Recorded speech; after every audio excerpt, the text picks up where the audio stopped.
Глоба за 16 000 лева за варене на домашна ракия. Агенция Митници, полиция, прокуратура и съд се занимават 2 години с 81-годишния дядо Христо от великотърновското село Водолей. Сагата още не е приключила, а възрастният човек не може да плати глобата си. Казан си се пекла, по тръбичка текла ракичице. Това е бай Христо от Водолей, по-познат като Казанджията. Човекът влязъл в съдебната и полицейска хроника с историята за един казан и 2 тона ракия. Всичко започва преди 2 години, през месец ноември, с първото идване на митничарите в дома му.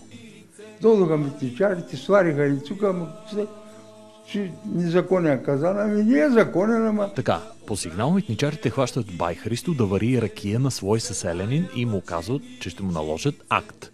Разбирайки за акцията на митниците, пристигат и местните полицаи. Притеснени. Бай Христо, какво става?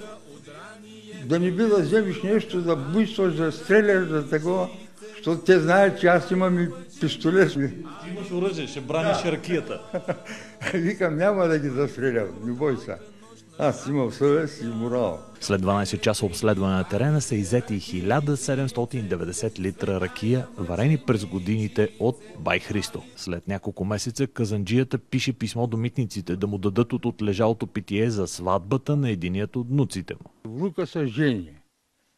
Той е участвал в производството на гроздето, на ракията. Дайте ми 30 литра ракия. Както стана ясно, коралосърдечните митничари отхвърлят молбата на бай Христо. Репресията над казанджията продължава и до днес. Почти всяка седмица на вратата му има митничари и полицаи. Историята около казана и ракията вече е стигнала до президента и Министерски съвет. Бай Христо е входирал писмена молба.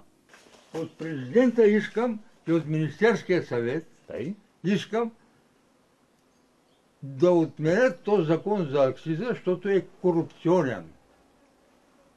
Той съм им го писал. И да ти върнат ракията. И да ми върнат ракията, мога естествено. В милицио в карвание, на мене отбивание ракичице.